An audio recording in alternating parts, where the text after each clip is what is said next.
Well, greetings and salutations, everybody. Welcome to the best damn movie-related show on the planet Earth, the John Campea Show podcast, coming to you from right here in our quaint little studio. I'm, of course, your host, John Campea. I'm joined by Ray Ora. Good morning. Jonathan Voico. Hello. But most importantly, you guys are here. Thanks so much for being here and making this little show part of your day. And here's how today's show is going to go. We're going to start off by talking about a bunch of predetermined topics. Then in the second part of the show, we're going to take your live comments and questions. If you have a comment or question for the show, go ahead and fire it on in right now to www.streamelements.com/JohnCampea/tip. And here's the great thing about this tip link, guys, is that if you're not watching the show live, maybe you're one of the 90% of the people who can't be here live while we're doing it, but you still have a thought or a comment or a question for the show, you can use this tip link anytime, 24 hours a day. And if you send one in while we're not live, we'll just get around to it on the next episode, provided you're asking something that's appropriate for us to be addressing here on the show. All right, guys. With that down, we got a bunch of things to start talking about here today. So we're going to start off with this. You know, Star Wars, I'm a massive Star Wars fan, have been my whole life. But they made a rather interesting decision, I'll call it, in an already very, very, very divided fan base. Particularly over there's the prequels first, but that was a long time ago. Now we got the sequels. They decide they're going to make a Rey movie, which is a dumb idea. And I like Daisy Ridley, and I personally like the Rey character in general, but the character kind of represents a very divisive, is the poster child really for a very divisive and divided fan base. So while they're doing a Rey movie, I'm not really sure. I hope it's great, but we'll see what happens. But there's been some discussion about what the name of this movie is going to be. And there is a report out right now that you can see here. This is on Comic Book Movie saying Star Wars Episode 10, A New Beginning, may be the title of the Rey-focused movie after all. You heard it, guys. It's not just a Rey movie, not just Jedi Order. It is actually the next in the long lineage of the official chaptered Star Wars story, Star Wars Episode 10. Of course, A New Beginning. Weren't the sequels a new beginning? Shut up. This is a new beginning. It's the new. The new. It's not the old new. Yeah. It's the new beginning. All right, so that's kind of what's going around out there right now. Here's the thing. I am not saying that there is no chance that there is truth to this. That there could be truth to that. I'll talk about the possibilities of there being truth to this in just a little bit. But I do want to point something out here. Chubbs GPT in the live chat. Too new, too beginning. Yeah, there you go. That's it. That's clearly the title. That's got to be the title, right? Okay. So I always encourage people whenever some rumor comes out to don't dismiss it right away, but follow the source. What's the source saying? So I did a little bit of detective work. Detective Pikachu got nothing on me. Nice. So here's the basic thing. A number of months ago, an outlet called the Cosmic Circus. And by the way, I do not mean to disparage any outlet here whatsoever. I'm not casting blame. Nothing like that. Things happen. I'm just following the breadcrumbs here, okay? Just to be clear, I'm not trying to besmirch anyone. Now, the report about the new Rey Star Wars movie being called Star Wars Episode 10, A New Beginning, first came out a number of months ago from an outlet called the Cosmic Circus. They had heard that that's what it was going to be, so they reported that. Now, that was quickly shot down by StarWars.com. Said, no, that's not the title of it.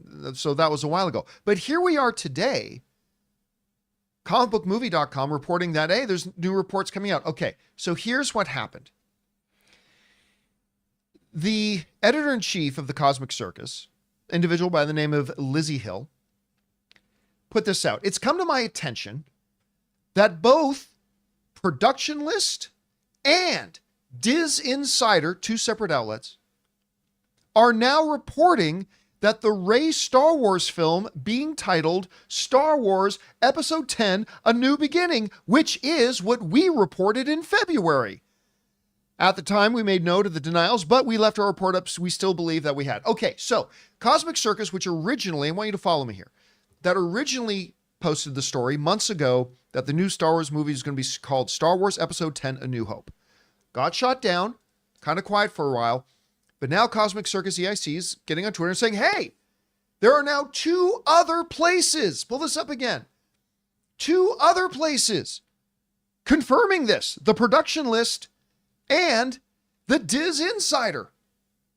So we, and I understand would be feeling this way, we're justified in saying this because now we got 2 other outlets now months later reporting and confirming that it's going to be called Star Wars Episode 10, A New Beginning. All right.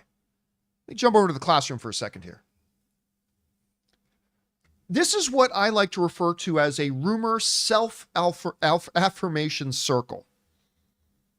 Because what we got is the original story from Cosmic Circus, now being confirmed by production list and the Diz Insider. Okay, let's follow the source for a second.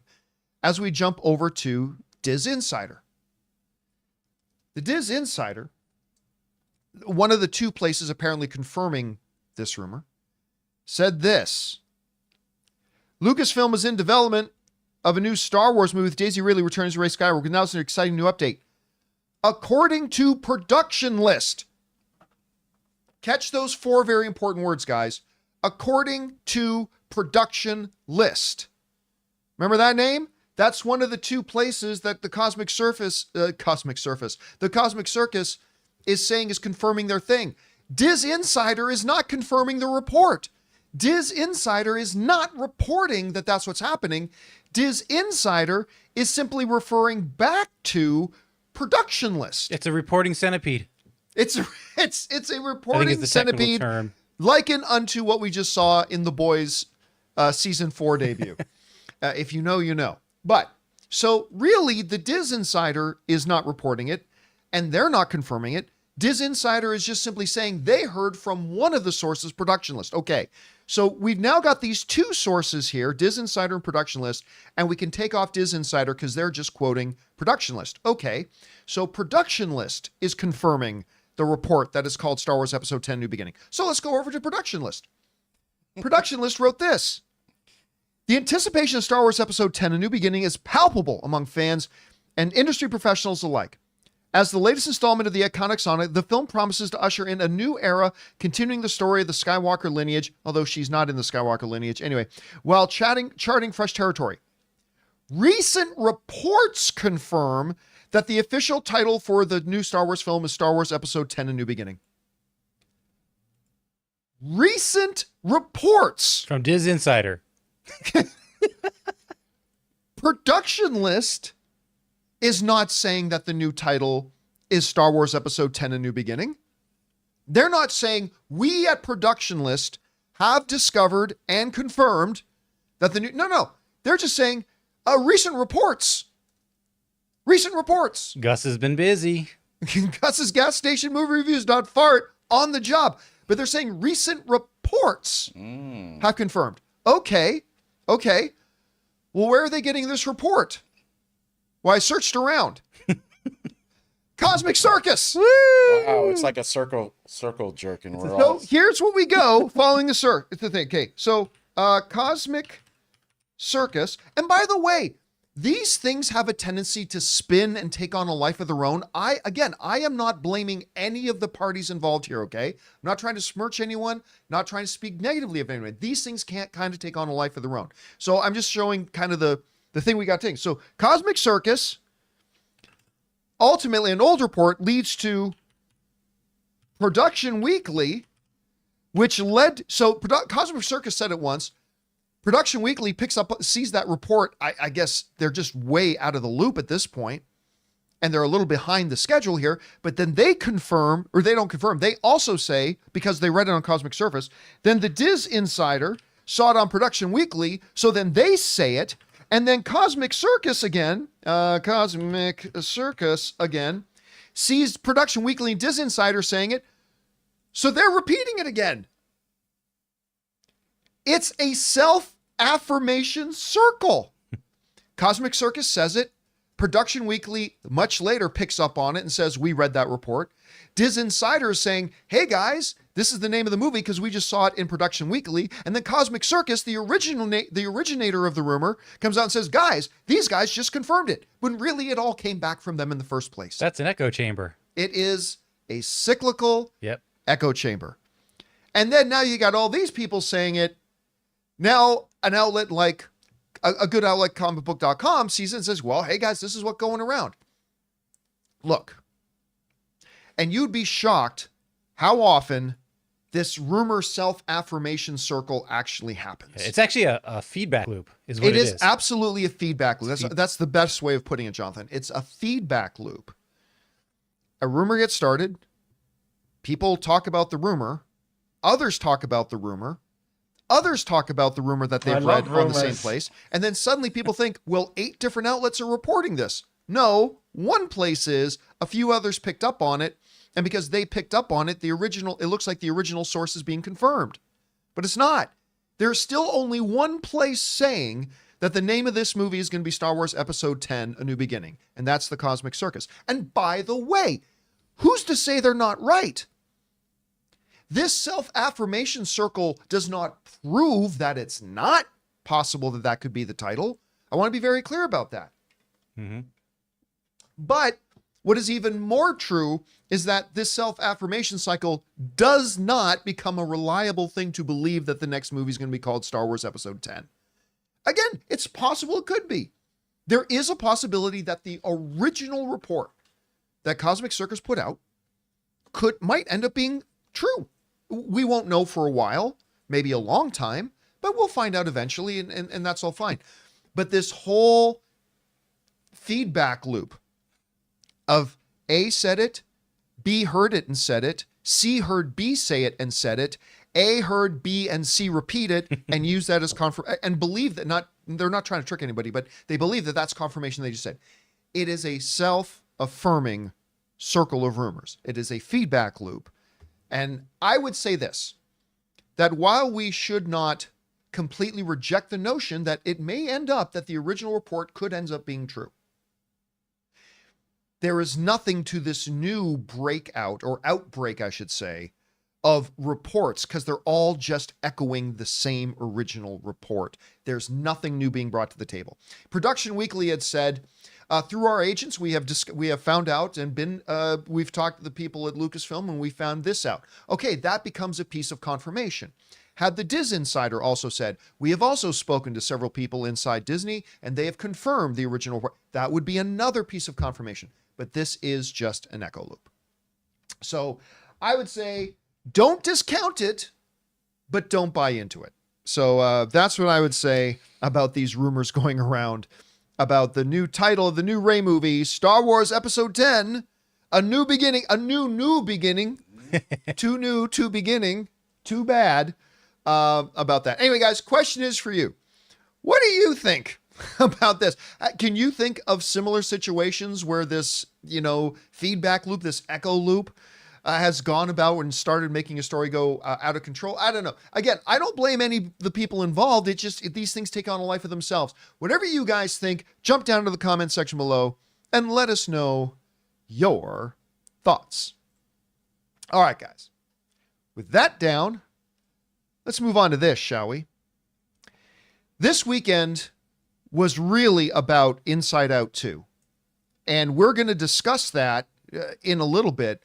But in the midst of the huge breakout success of Inside Out 2, there's also another little story that is being really overlooked.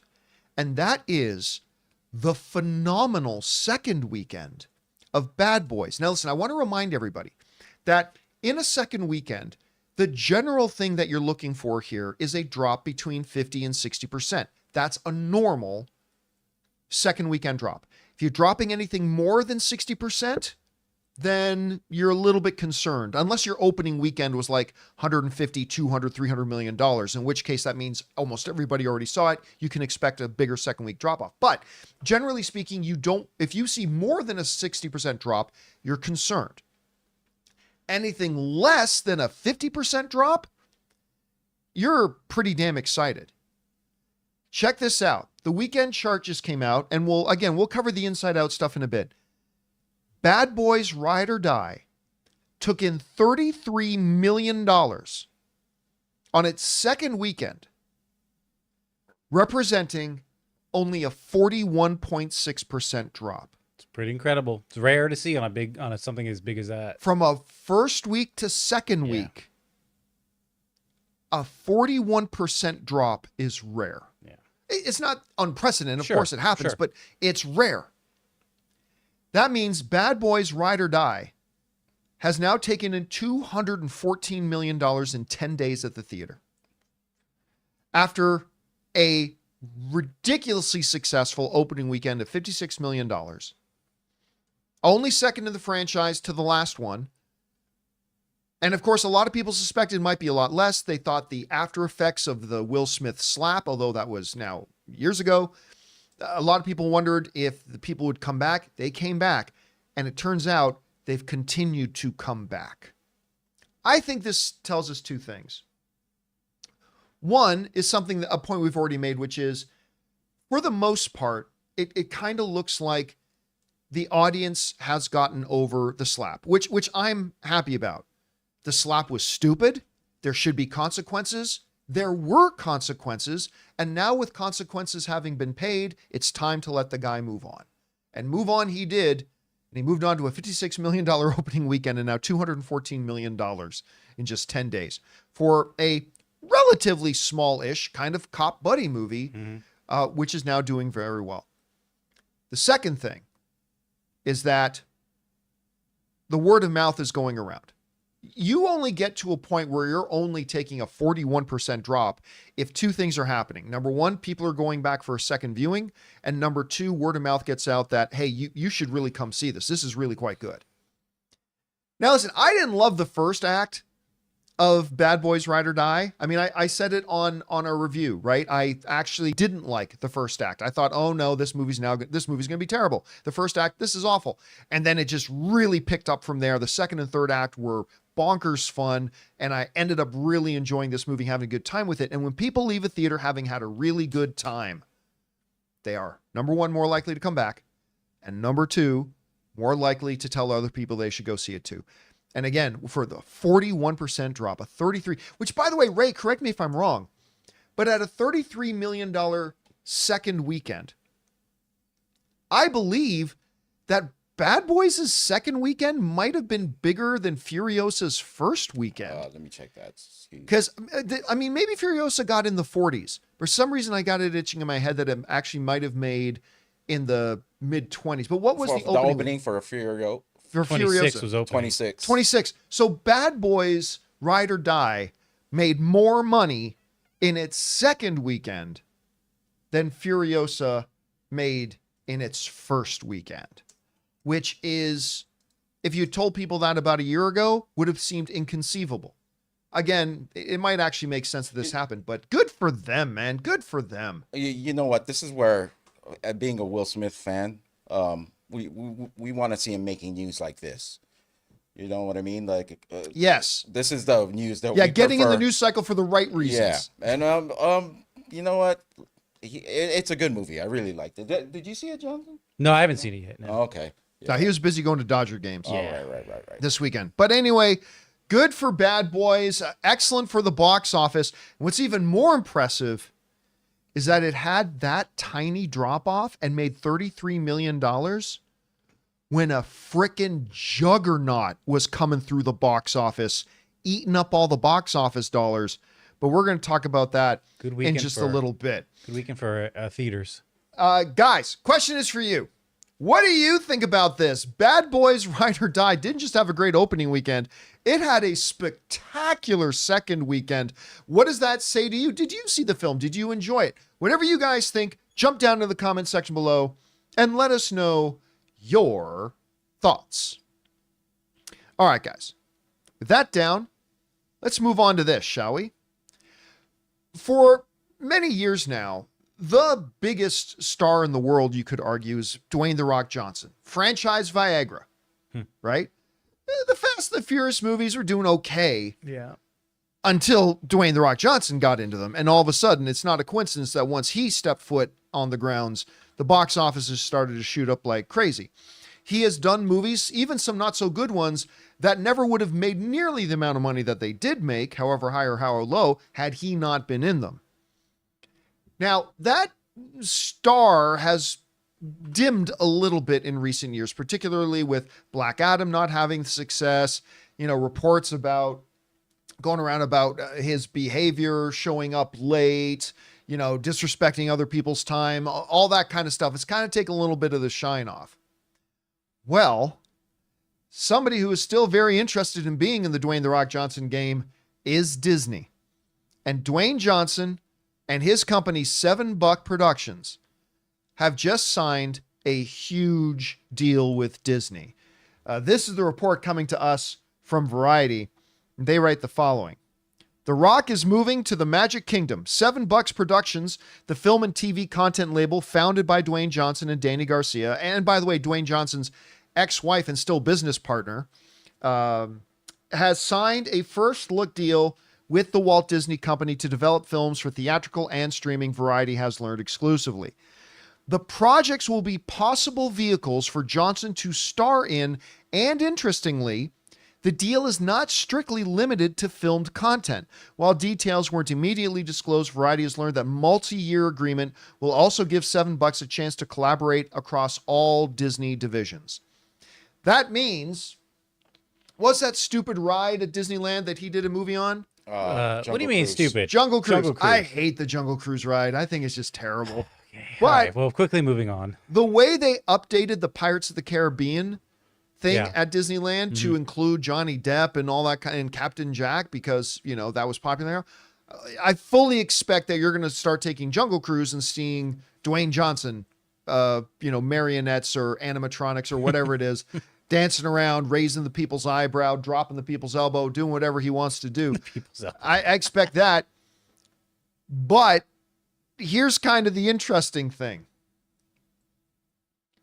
I believe, no report here, okay? Not claiming any insider information. This is not John Campea confirming blah, blah, blah. I'm just telling you, I'm speculating as a fan. This is going to lead to Dwayne The Rock Johnson in the MCU. I don't know where. I don't know who. I don't have a guess as to how. But if Disney's going to make this kind of a huge deal with them, I think one of the things that's going to come is this is going to lead to Dwayne Johnson being in the MCU. And if you remember, there were some reports going around a little while ago that could have been real, could have been not. We discussed it with all the grains of salt and everything. That Dwayne Johnson was being looked at to play Apocalypse. Could see it. And that would go, again, I'm not saying that he's going to be Apocalypse. I'm just saying that, there's a few little things floating around there in the ether. Or in the toilet. Or that last little nugget refusing to go down the toilet, whatever it is.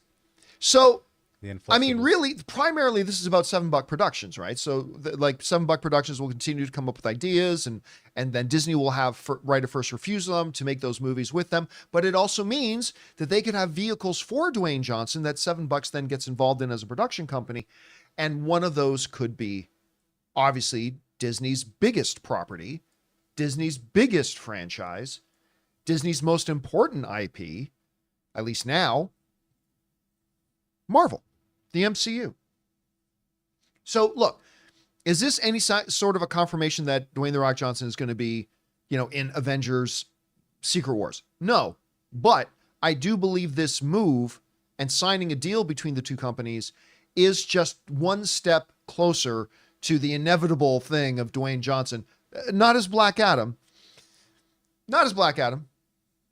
but the hierarchy of power in the Marvel Cinematic Universe is about to change, folks. I'm very interested to see, because Dwayne Johnson, he's always brought his experience from wrestling and his culture, he, into a lot of his projects. I'm excited to see if any of them we could see that in any of these upcoming Disney films or streaming shows that he's going to be working on. Is he going to be like doing kid shows, like something off of Moana or whatever? Well, I mean, he's in Moana, so Yeah, I mean, maybe yeah. a series. I don't know. I'm just excited to see what he can bring to Disney because he has experience from other things that I'm interested in that I would like to see come out.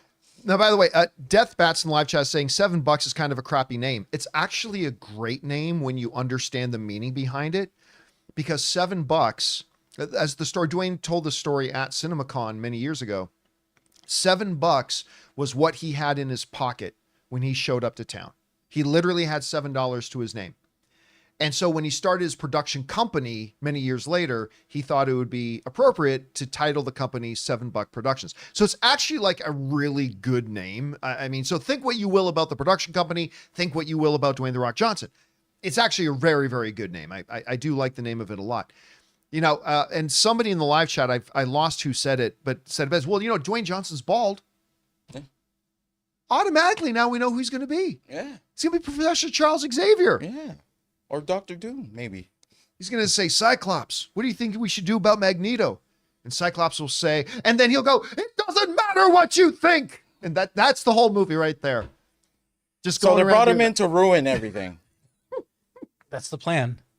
what you call ruin, I call make glorious, my friend. Okay.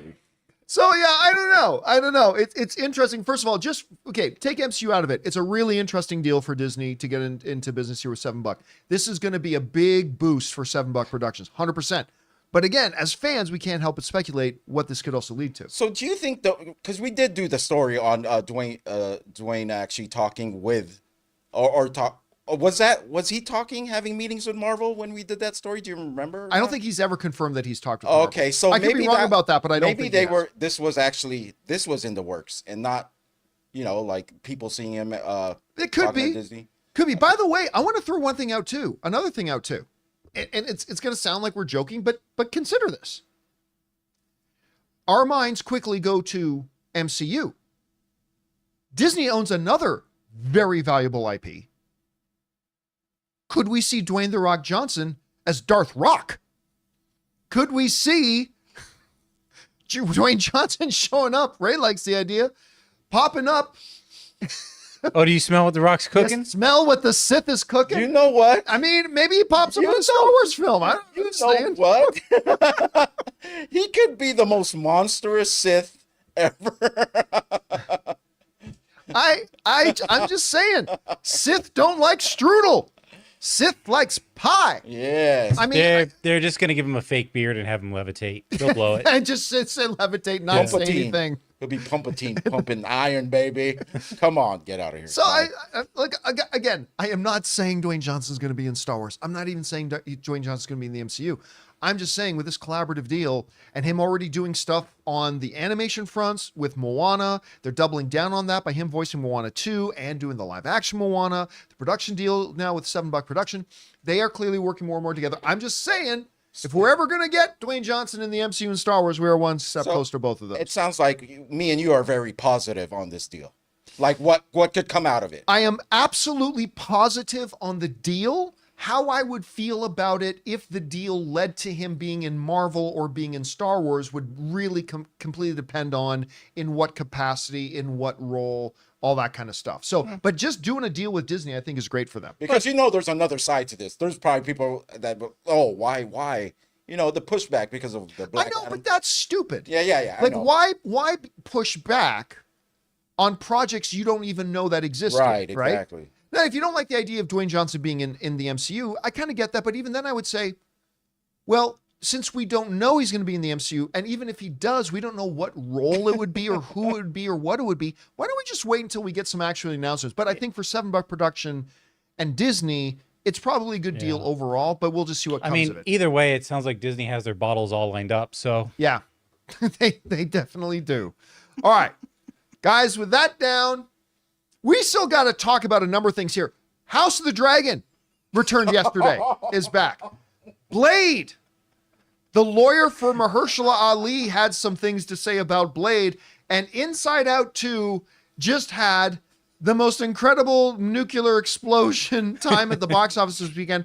We're going to talk about that and a few things more. But before we do, we're going to take a quick second and thank one of the new sponsors of the John Campea Show podcast, our friends at Gametime. Guys, we want to take a second to thank a sponsor of today's video, Gametime. My wife Ann and I love going to events, whether they're comedy shows, concerts, an LA Lakers game. I mean, just the other night we went to go see Ronnie Chang and it was awesome. We love having these new experiences and new memories. And our sponsor Gametime makes getting tickets for concerts and events faster and easier, even if you don't buy tickets right away. Because prices on the Gametime app actually go down the closer you get to the show start time. With killer last minute deals, all-in prices, views from your seat, and their lowest price guarantee, Gametime takes the guesswork out of buying event tickets. I couldn't believe how easy and most importantly, intuitively, the entire app works. Finding the event I was looking for couldn't have been easier. The way it lays out the map of the venue, letting you know exactly where the seats are that you're looking for, and how easy the process was to choose and buy those tickets. So don't worry if you think you're too late to get tickets to that big event you and your friend want to go to. They have last minute deals. Save up to 60% off buying last minute for sports, concerts, comedy, theater, whatever. So guys, take the guesswork out of buying concert tickets with Gametime. Download the Gametime app, create an account, and use the code Campea for $20 off your first purchase. Terms apply.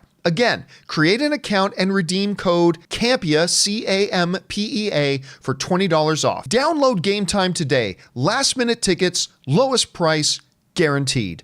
And thank you to our friends at Gametime for sponsoring today's episode of the John Campea Show podcast. All right, guys, with that down, let's go on to this, shall we?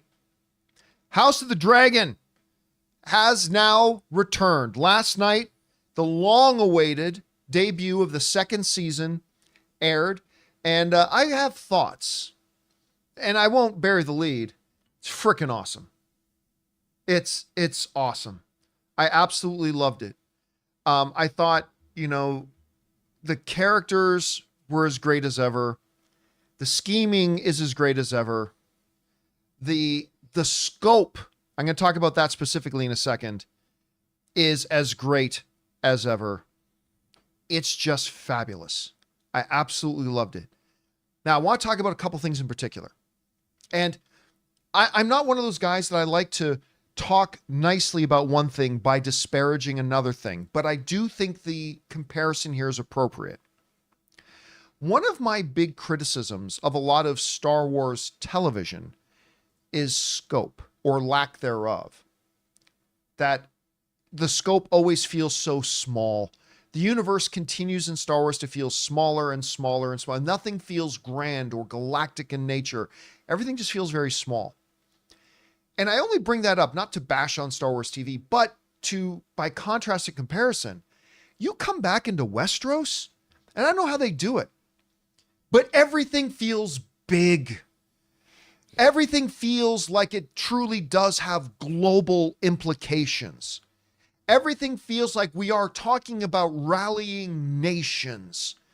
And everything, they just find a way, even when it's in a small room with just a couple of people talking, it feels like it's on a more epic scale.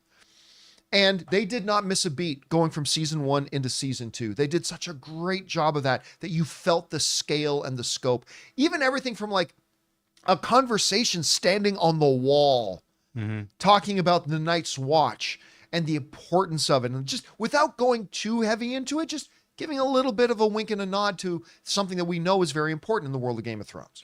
Right? So there's that. Second thing that I thought was absolutely outstanding. The world of Game of Thrones, while a lot of people like to talk about dragons and everything, is not at its best when dragons are blowing crap up. It's awesome when dragons are blowing crap up, don't get me wrong. But Game of Thrones and the world of Game of Thrones is at its absolute best when it's all about the Game of Thrones. When it's about the strategizing. When it's about the conniving. When it's about whispers in dark corners. When it's about backstabbing. That is when this world of shows, Game of Thrones and House of the Dragon, to me, really, really shines. there's a scene in the movie where like we got Prince Damon talking to, I forget the name of the character who's the queen that never was. Yeah. Yeah, but the older lady. yeah, but right at the beginning, the two of them just come, just an intimate face-to-face conversation that I was riveted I think it's by. Rainey's, isn't it Rainey's? Yes, yeah, or Rhaenys. Rhaenys, something like along those lines. Rhaenys. She's a badass, whatever. So like they have the intimate face-to-face conversation that I'm like, I was just riveted by. There's another scene where Aemon and doofus butthole Kristoff Sir McNighty face are having their conversation. It's just a one-on-one conversation in a small candlelit room, and I was riveted by the dialogue. High Lord Rubfeet has this conversation with the king. Just pulls him aside, my lord, if I may have a moment. And he doesn't touch his foot or anything. He just, and they have this conversation. This short, whispered conversation. And I'm just like, completely, this is when the stories in Westeros are firing on all cylinders. And very cool to see the dragons, all that kind of stuff. And this amped it up. Also, if you're going to be in the world of Game of Thrones, you got to have some things to shock us, right? This is, after all, a story that is leading to great war, where not hundreds, not thousands, not tens of thousands, not hundreds of thousands, but possibly millions of people are going to die. So there are horrors in this show, always have been. And man, I won't go into it in case you haven't seen the episode yet. The ending of this episode shook me. It really did. It shook me. I definitely had some issues with like how that progressed, but like I can't get into it without any spoilers. So, see, I thought it was a perfectly logical progression. They established earlier in the episode that one of the common things you see around the no, all that was fine. The two people, I'm like, there's an easy way to find out what you're trying to find out. You actually just said how you're going to find out. And then you're like, well, let's ask her. And they're like, what if she's lying? I'm like, you could find out the way you suggested finding out. Oh, I know. And they could have, but then they realized they didn't have to, you know? And it had a shocking conclusion. Yeah. And you're like, oh my God, did they? Oh my God, they did. Because this show always wants to remind the viewers, this world of Westeros, this world of the Game of Thrones is brutal. It is brutal. And whenever you might be tempted to fall back into a false sense of, no, this is a land of high lords and ladies. No, this is a brutal, cutthroat, horrible world. And every once in a while they remind us of that. And they also want you to feel things, right? I've always talked about this, that sometimes people think certain things in movies and TV shows should just always be done off camera. And sometimes I agree, but sometimes I disagree. Sometimes I think we as the audience need to experience a brutal moment for us to be able to identify a little bit what other characters are going to feel in the story. And with what happens at the end, I felt they showed us just enough without showing us too much. And by the end of the episode, I was just, please have pull the boys and drop 2 episodes at first. No, it was just 1 episode, but I absolutely loved it. I thought it was great. It's finding someone who you could like 100% trust, like a unicorn in this world. It feels like not since Ned Stark in the first season of the first Game of Thrones. I honestly think that's like been the single only true man of good and honor. Even Jon Snow, like I think everybody else in the Game of Thrones, you can be mostly good or you can be mostly bad, but they're all like 100 different shades of gray, which is actually pretty cool. Because it feels like if you offer anyone's desire, whether it be money or whatever, they could turn sides just like that in this world. Yeah. And you talked about Scope, another show that did that, and on the same platform was The Last of Us. The scope of the world, like when they would walk through different... totally global scale. Yeah. Absolutely. So when a show can do that, it, number one, is great, but then it also makes me lament when shows I really want to be great, the Star Wars shows, fail to do it. So it kind of brings that up too. So listen, it's just the first episode, but I think they were off to a smashing start. I loved it, and I cannot wait to see where they go. Anyway, question is for you guys. What do you think about this? Did you have a chance to see the first episode of House of the Dragon Season 2? If so, what did you think about it? Whatever your thoughts are, jump down to the comment section below and let us know your thoughts. All right, guys. With that down, let's talk about this. Speaking of highly anticipated things that are going to be on our screens any minute now, Blade. Yeah, Blade. A movie project that was announced 5 years ago. I've been saying 4. It's 5.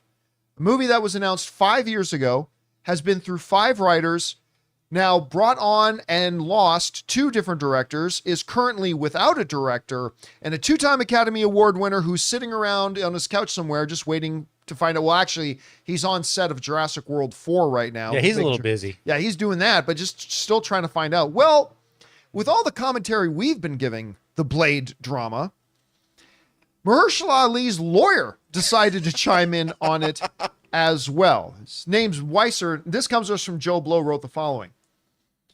His lawyer said, that deal to do Blade was in 2019, and they still haven't shot it, which is pretty much the craziest thing I've seen in my professional experience. We're talking about an actor's lawyer crap talking a project right now. That deal was in 2019 and they still haven't shot it, which is pretty much the craziest thing in my professional experience, Weiser said.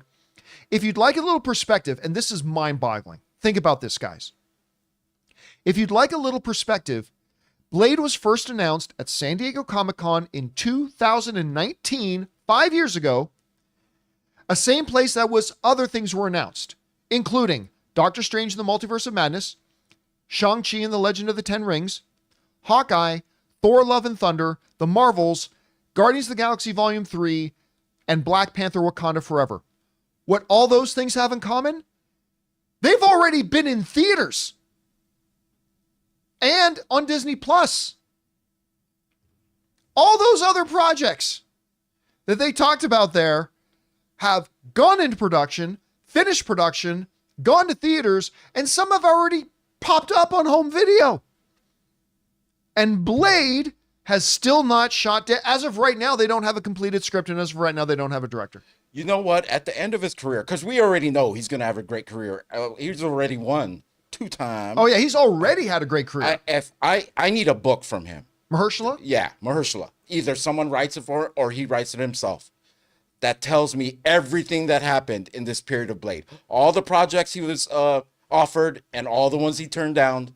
All the meetings they had where they said it was delayed. Because he's waiting for Blade. Breakdown of this whole thing, because it would be so interesting to know what was going on through his mind, what he thought of doing or may have, just everything. This thing is becoming just because just the movie business is all about scheduling. Right. Okay, for directors and actors and crews, it's all about scheduling. With this thing dragging on now, going into its 6th year of dragging on,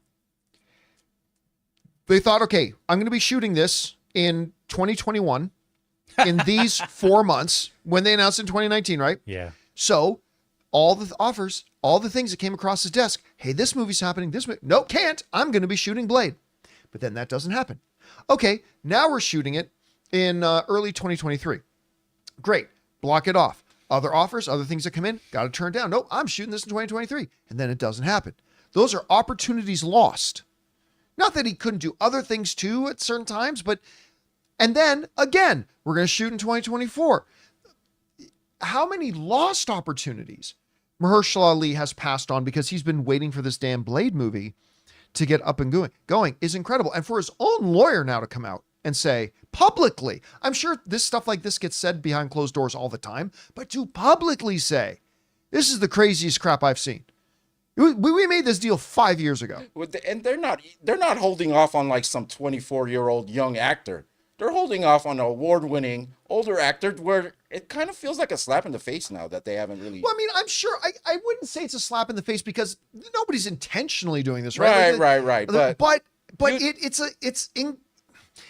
again, we're used to seeing this with Star Wars, but this is the first time for Marvel, and I mentioned this the other week, that they look incompetent on this project. Granted, they've done like over 30 other films that get produced, made, and out to theaters perfectly without a hitch.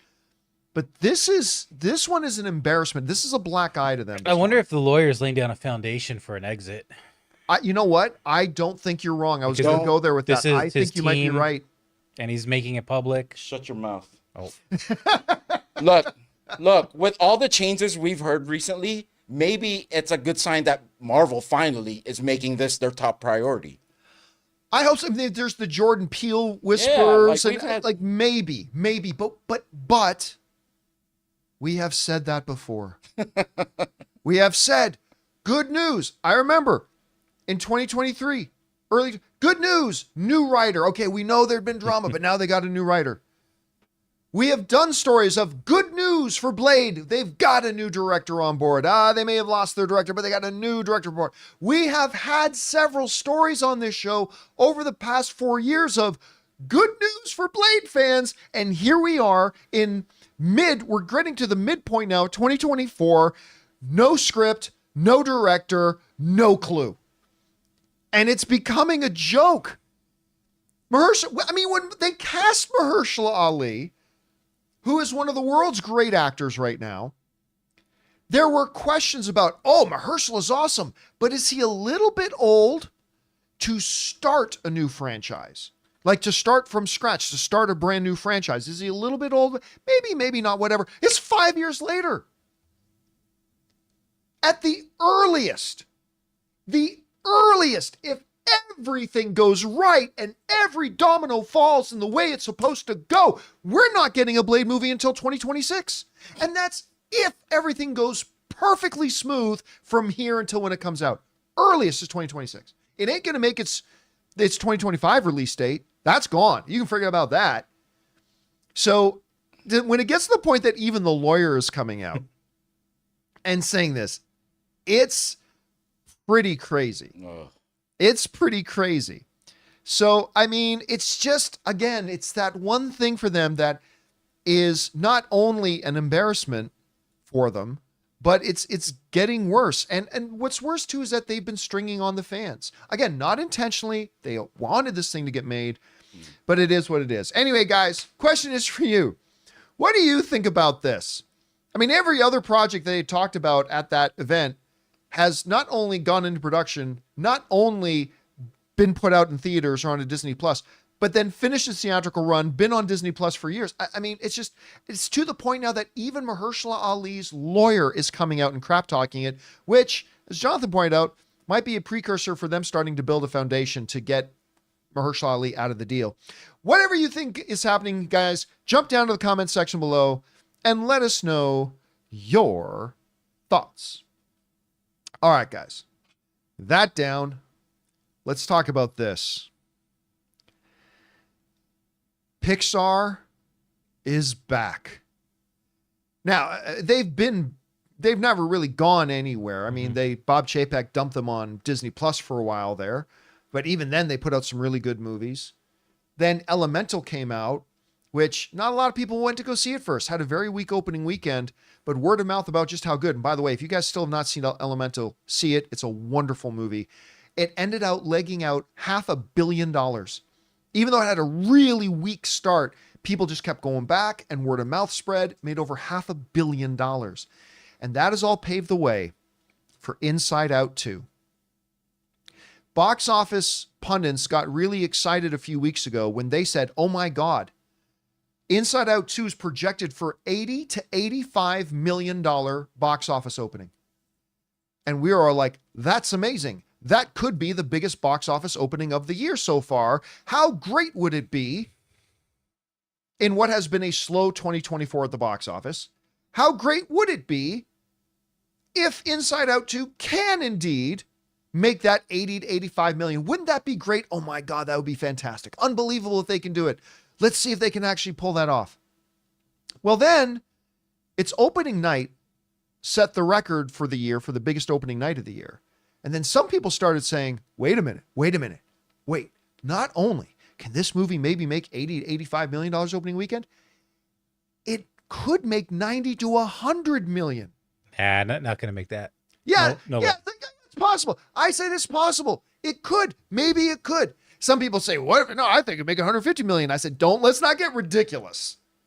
Let's not get silly here and start saying 150 million, but 100 could be in reach. Oh my God, $100 million opening for Inside Out 2? Forget it. Forget it. It absolutely destroyed, nearly doubled its original box office expectations, and did not just beat 80 and 85, did not just beat 90 million and 100, not just 110 or 120 or 130 or 140, but it surpassed $150 million. Inside Out 2 made $155 million on its opening weekend, making it the second biggest opening weekend for an animated film in history. Let me say that again. Inside Out 2 just became the second biggest box office opening for an animated film in history. Variety writes this: anxiety to the rescue. Disney and Pixar's Inside Out 2, an animated adventure that spotlights apprehension among other emotions, scored the biggest box office debut of the year with $155 million. By the way, it nearly doubled what was the biggest box office opening of the year. Because I believe it was Dune 2 that was the biggest box office opening of the year at $82 million. Inside Out 2 nearly just doubled that. And a $295 million opening globally.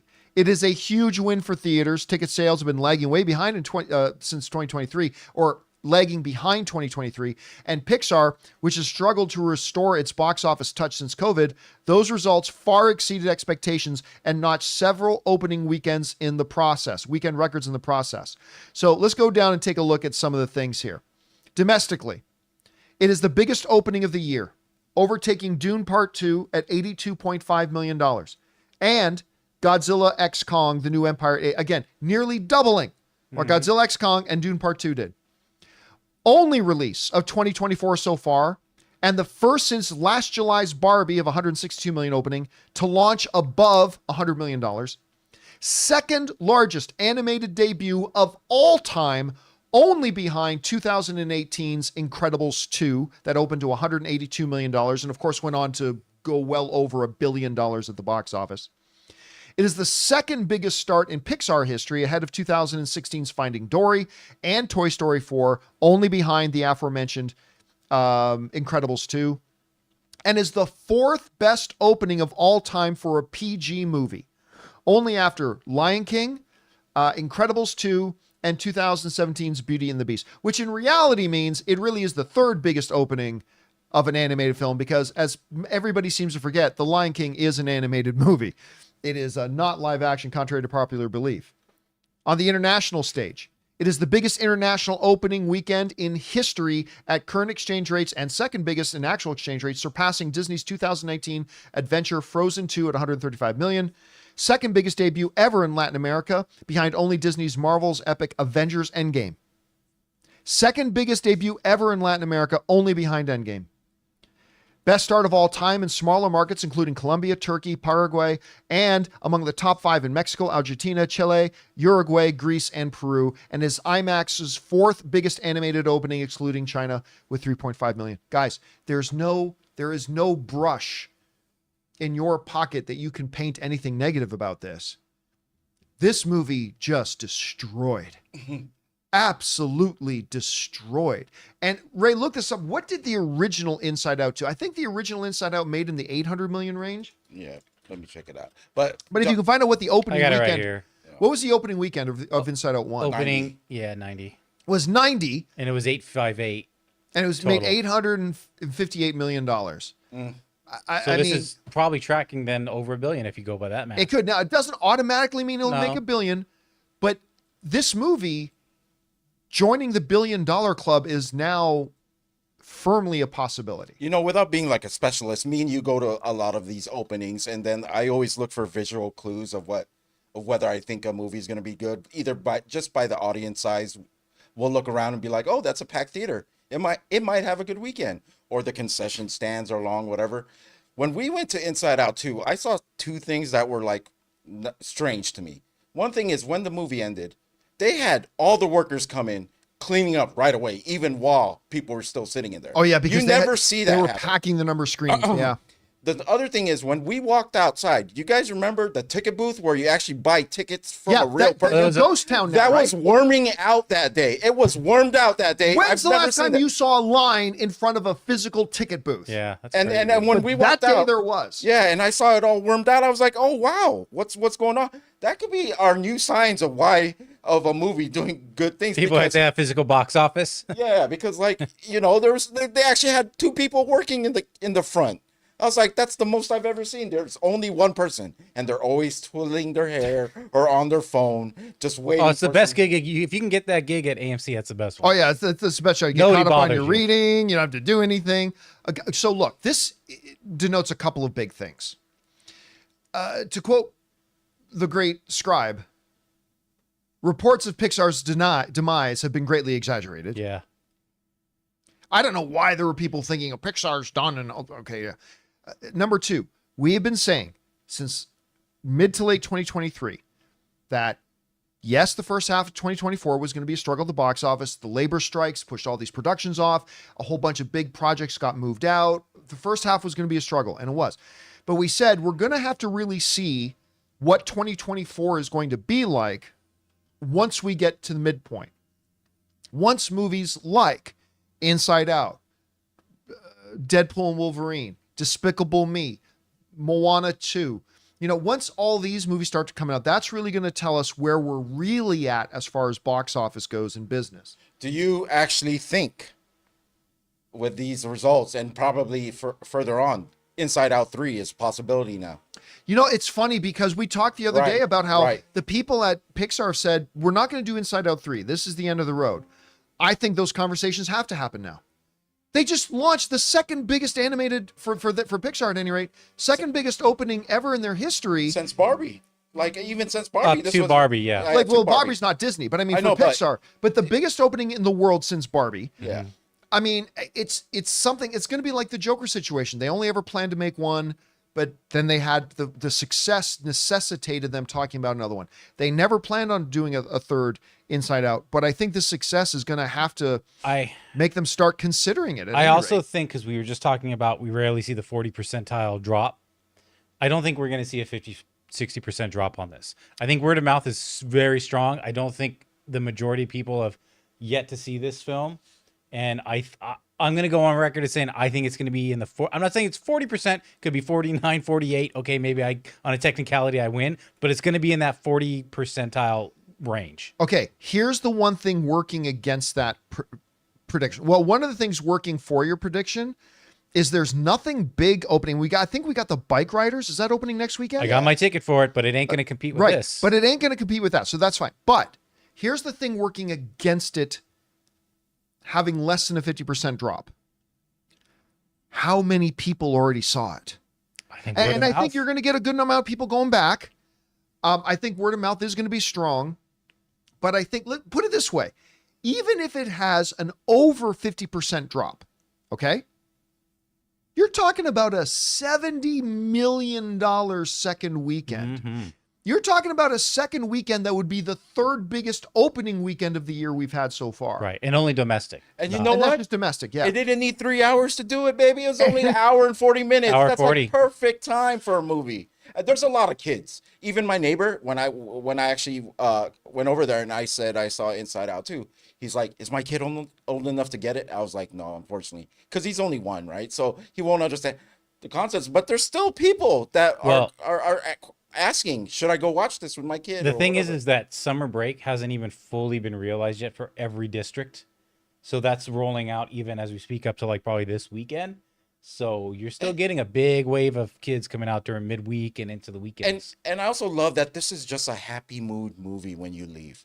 When people leave happy and smiling from a film and you get a bunch of people watching that same film, I just like the atmosphere when people are just happy and talking Yeah, and everybody walked out with a huge smile on their face. Now look, again, I am not sitting here saying that this is going to join the $1 billion club necessarily. But I mean, I didn't think it was a possibility before. Well, it beat the first one. That I think so. Listen, 858. I think it so. just made 75 million more on its opening weekend than the first one did. I got to say, it's got a very strong chance. Now, listen, also, movie-going trends are different today than they were even a few years ago. Like, for more than a decade, the trend has been becoming movies run in theaters gets shorter and shorter, right? More and more people every year, if they're going to go see a movie, they go to see it in the first weekend. Mhm. That's just not everybody, but more and more. Every single year that passes, that becomes more true. So I don't know that it will stretch out as long as the first one did. That came out almost 10 years ago.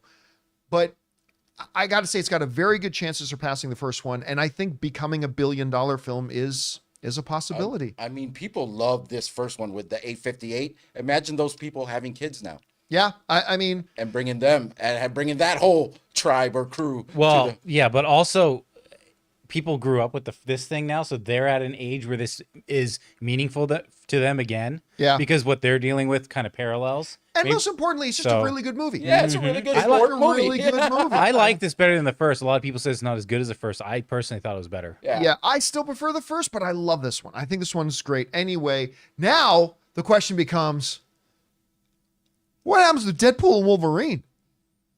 I mean, the projections for Deadpool and Wolverine are $200 to $239 million. They were projecting 80 to 85. Now, listen, the projections are 90% of the time, projections are within 5%. That's the reality. But every once in a while, man, a movie like this comes along that just like destroys the projections, the expectations. So we're going to have to see what happens. Now we've got what's going to happen with Deadpool, what's going to happen with Moana, what's going to happen with Despicable Me, what's going to happen with Joker 2, what's going to happen with all that. We'll have to wait and see. Guys, question is for you.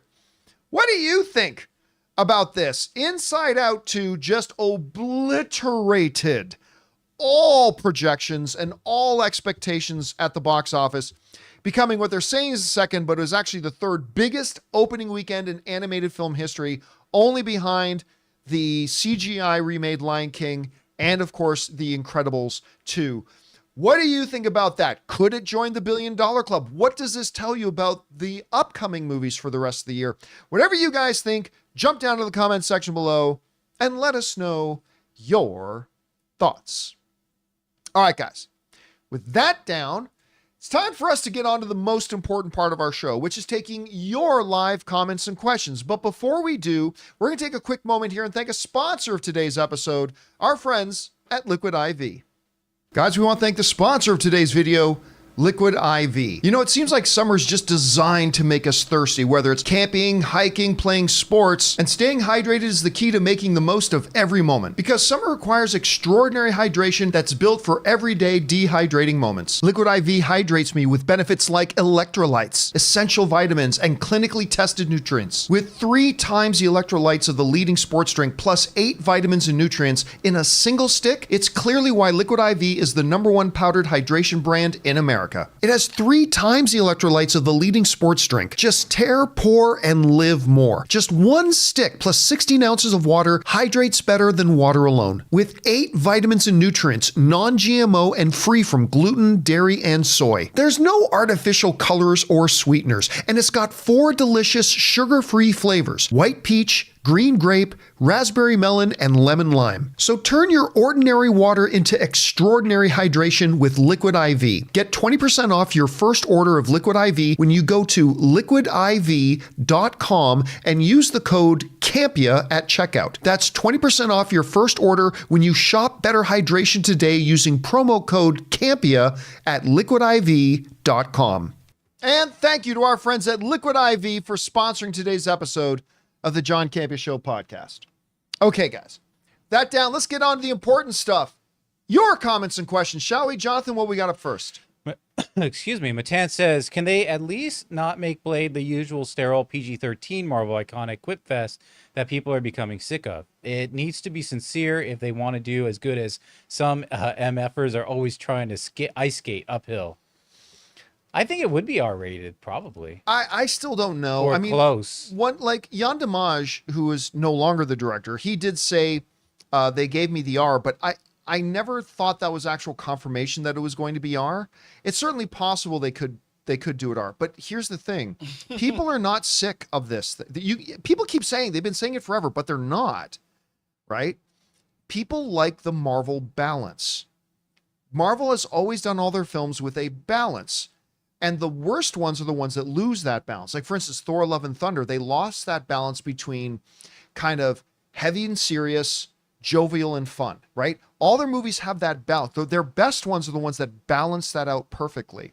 Thor: Love and Thunder lost that balance, and it went more just into the silly too much. So it lost some of that balance. I think doing a Blade film, for it to fit in its universe, I think it will also be a project that has that balance, right? They're going to find a way to have that balance if they do it right. So don't expect just to see a grim, dark Blade, because that won't go over with the majority of the audience. It'll go over great with a small segment of the audience, but it won't go over great with the majority of the audience. For them to give it the bigger mass appeal and for it to work well and for it to be maybe the next $700 or $800 million film, whether it's rated R or not, they've got to find a way to get to engineer that perfect balance again, like they did with a number of their other projects. And then we'll see what happens. All right, what's next? Your Name says, one of my favorite movies as a kid was Voyage into Space, about a kid with a giant robot fighting alien monsters. After watching it on Amazon Prime, I can't believe how cheesy it is. Ha. What movie did you enjoy as a kid but realized it's extremely cheesy as an adult, I'm assuming? For me, was the original Pete's Dragon. I saw Pete's Dragon because it was already a little bit older, but they attached it on as a bonus feature at a drive-in movie my parents took me to when I was a kid. And I remember loving it. Then when they announced the remake, I went back to watch the original Pete's Dragon. I'm like, oh, this movie was so good. And I watched it, I'm like, this isn't that good. This is not as good as I remember it being. But whatever. I was a kid. I was a child. All right, what's next? Want to make sure we didn't read this before, but Anonymous has just finished Lost for the first time. Oh, we did. Yeah. Yeah, we did that one. Yeah. We did that one. Happy Friday, all. Okay. Mike Rushketa says, happy Friday, all. Saw Inside Out 2 in IMAX last night. And before the movie, they played a PG version of the Deadpool trailer. There was no banner saying, oh, no, we read that one too. Sorry, this thing jumped through, and then when I refreshed, it popped a bunch out of order. Okay. Osmond says, hello. Just wanted to thank you for making our 1-year-old smile. We did that one too. Man, that thing popped up way down. Thanks for refreshing, man. We did that one. Jacob, just wondering if you got a chance to see. Oh, yeah. Just wondering if you got a chance to see Best Bros Forever. That's Dennis Zen's movie. If so, what do you think about it? I'm excited for Dennis. No! And fuck that guy. I sent him a message like a couple of months ago. Now, granted, he may not have seen it, but fuck that guy anyway. I sent him a message months ago saying, can I take a look at your movie? Never heard anything since. Now, I suspect he might not have seen it because he was texting with me like the other weekend. We were talking about UFC stuff. And so, I don't know, maybe, but I stand by my fuck that guy statement. Dennis Zen not letting me see his damn movie early. Screw that guy. Screw him. All right, what's next? Sorry, Dennis. Anonymous says, went to see Inside Out 2 yesterday. I feel like I liked it a lot more than the first one. I went to a Dolby 7:45 showing. It was full on a Thursday. I was a little shocked. Yeah, we went to go see it a Thursday at a 3 p.m. in the middle of the day, and it was packed. And I couldn't believe it, man. Yeah. Now we know why. And not just kids. It's like a mix. Oh, yeah. A lot of adults were just there. Like adults without kids were there to watch the movie, too. Babies, too. All right, what's next? Chad from Pittsburgh says, hi, John. I took my son and my sister to see Inside Out 2, and wow, we were blown away. I actually think it's better than the first one. Do you think this is an animated film that is good enough to be Best Picture nominee? If the Academy Awards were tomorrow, yes. Inside Out 2 is a top 10 film of the year, right, as of right now. And that's how many nominations they have. I don't feel as strongly about it as I did for, say, Spider-Man Across the Spider-Verse. And this is a huge knock on the Academy because Spider-Man Across the Spider-Verse should have been nominated for Best Picture of the year. Not just Best Animated, which is their subtle way of disrespecting animation. By even having that category, it's a disrespect to animation. But I thought it should be nominated for Best Picture. So I don't feel as strongly about it, but I will say there is a chance. There's a chance, but I wouldn't put money on it. All right, what's next? Okay, the canon says, one of two. Let's just say Ryan from The Boys ended up the top soup like Superman. His journey would be justified. I never understood the Big Blue Boy Scout complaints. As a kid, I knew Soup saved Earth because this was his home. But as a kid, I wondered why he cared. Nolan and Snyder were able to lay the foundation for that answer with Man of Steel. Might be just me, but I always wanted the why behind Superman, and I like that they took that approach. Well, I am very rare in the sense that I don't believe the original Christopher Reeve Superman aged very well. I don't think the original one, Superman 2, amazing. But I actually don't think the first one holds up. But I think that first one does a great job of laying the foundation about why Superman cares. I think they did a really good job with it, like even all the way back then. So, but, we'll see. As far as The Boys go, I'm loving this season so far. I think the first 3 episodes have been absolutely phenomenal. I cannot wait for episode 4. All right, what's next? Scott Brown says, Acolyte episode 3 was the worst I've seen Star Wars. Not by a mile. It wasn't good, but it was not the worst one by a mile. There's a number of things I'd like you to sit down and watch again if you think that was the worst. All right, keep going. Yeah. Let's see. My wife laughed at the witch ritual. The acting was awful. The pacing made 40 minutes feel like 2 hours. Why do a flashback episode telling us things you already told us in the previous episodes? Awful. Again, I am very disappointed in The Acolyte. Again, that's not to say that I don't think there are elements in it that are working. I think there are elements in it that are working and that they've done well, but I've been so excited for this show ever since they first announced it. It's fallen trap into a lot of the other things that a lot of the Star Wars shows just get wrong. The pacing is terrible.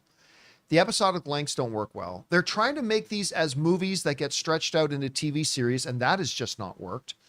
They make the universe again feel small and tiny and insignificant. And I'm not going to say I've tapped out of the show. I'm going to continue to watch it at least for another episode or two. But the worst, no. Disappointing, quite. Listen. It still has 5 episodes to go. Oh, maybe there's an outside chance it can turn it around, but I'm not feeling super optimistic about it. Now, you know what? I've already started, Ray. I've already started transferring my anticipation to Skeleton Crew. Because you got John Watts running it, who did a fabulous job with the 3 Tom Holland Spider-Man movies. So I have now kind of moved. I'm still going to watch the remaining episodes, but I've checked out. I've moved on now. I'm looking forward to Skeleton Crew. Have they announced the Skeleton Crew episode amount of episodes and runtimes yet? I haven't heard anything about it, so I'll just start looking forward to that. All right, what's next? Your name says, with Jenny Ortega previously in Scream and now Miller's Girl, has any child actor or actress from the Disney factory had a more dramatic career shift? A lot of them went into music, so I don't know. We would need a list of those Disney. Yeah. Well, I mean, Miley Cyrus had a pretty dramatic image shift. So there was that. You know who almost did it was Anne Hathaway. I say almost because she did that number of Disney princess things, right? And now I can't remember the name of the movie. But in the midst of her doing all these Disney princess things, she came out and did this movie that had some pretty graphic sex in it. And it's like she kind of fell for this gangster bad boy. Oh. You remember that? I can't remember what the name of it was. It was in LA or something, right? It was like something like that. Yes. I forgot what. Havoc? DJ Rebirth got it. Havoc. Yeah, that was it. And it's like, you know what? That might have been the best career move for her, because up until Havoc, everybody just saw her as a Disney princess potential. That's it. That's all she can be. Then she did Havoc, which was not a big hit by any stretch of the imagination. But all of a sudden, people started looking at what she could be as a performer, and now she's an Oscar winner. And I think she's great. I think Anne Hathaway's amazing. All right, what's next? We got Your Name Says, talking about Miller's Girl. Has there been a movie which surprised you to find a plane's in-flight entertainment system intrigued you, but decided not to see, so as not to get dirty looks from nearby passengers? No, no. I tend, when I'm on a plane, I can't remember the last time I watched something new on a plane. You have to be on a plane for a long, like a Well, longer time. usually when I'm on a plane, I'm usually going to Toronto, right? Yeah. So I've got like a 5.5 hour thing to go. But I usually find when I'm on a plane, and I hate flying, so I like to watch stuff to keep me distracted. But I find that I usually fall back to things I already know that I like and just watch that. The last time, and really the only time I remember watching something for the first time that I hadn't seen it before, was Blackberry. I'd never gotten around to watching Blackberry. And then like a couple of years ago, I was taking the long flight and Blackberry had just popped up on the in-flight entertainment system. And so I watched that, but that's really the first time in forever that I've watched something that I hadn't seen before. All right, what's next? Anonymous says, R.E. Acolyte. I don't remember this level of hate for LGBTQ representation for Andor. Are those attacking the show from this perspective just emboldened because of the other story flaws, where for Andor they just had to shut up because it was great? Maybe. I mean, you heard a lot of them shut up when Barbie hit $1 billion and became the biggest thing of the year. They don't. It emboldens them if something fails, because then they can say, "Oh, see, that's why." And it's a perpetuating thing, because, like, I keep trying to make sure people understand this. Disliking something, there are many legitimate, normal, healthy reasons to dislike a show or a movie. I dislike The Acolyte. I think it's been a great disappointment for me so far. I mean, granted, there's still 5 episodes to go, but I find the show very disappointing, and I'm disappointed that it worked out the way it was. What a lot of the bigots and racists and stuff like that, they like to spout off their bigotry and racism, and then when they get called out on it, what they like to do is, what? We have legitimate criticisms about it. Hey, listen, I believe there are legitimate criticisms for The Acolyte. I don't like the show. But y'all are just saying some explicitly bigoted and racist shit while you're doing it. And you're not getting called out on it because you're criticizing the show. You're getting called out on it because you're a bigot and a racist. I mean, there's a very big distinction there.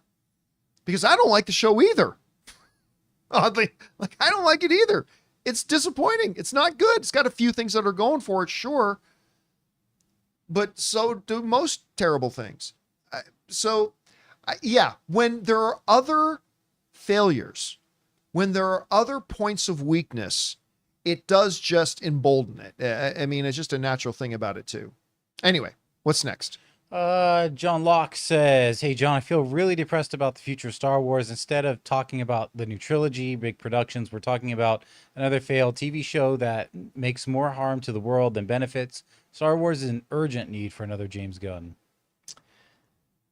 Look, I've always said, going back to the movie blog days, winning cures everything, right? Like, can you imagine what the narrative of Disney and Pixar would be if Inside Out 2 just came out to a $25 million opening, right? Because there had been, maybe unjustly so, but regardless, there had been a building narrative, like with all the movies being dumped on streaming, and regardless of the fact that it made over $500 million, it's, Elemental started very weak, and Lightyear ended up being a disappointment, and all that kind of stuff. There had been a building narrative about the glory days of Pixar are gone. Pixar is now no longer a special thing. It's no longer great. Nobody cares about Disney films, blah, blah, blah. Had Inside Out 2 opened to $25 million in the neighborhood of Furiosa or whatever, that really would be the continuing and growing narrative of it. But what happened? One weekend has changed a 2.5-year narrative.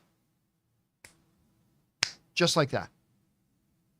Just like that. A 2.5-year building up narrative is now gone. It's gone. Winning cures everything. I think Star Wars could benefit greatly right now by a fabulous and popular hit. Absolutely. And it would do a lot to change the narrative about where they're at. They need a win desperately. They really do. Andor was a huge win, but unfortunately, because it's not that lightsabers and lasers and explosions shit that I love, because it wasn't all that, not a whole ton of people checked out Andor, even though it is the greatest thing Star Wars has ever done since the original trilogy.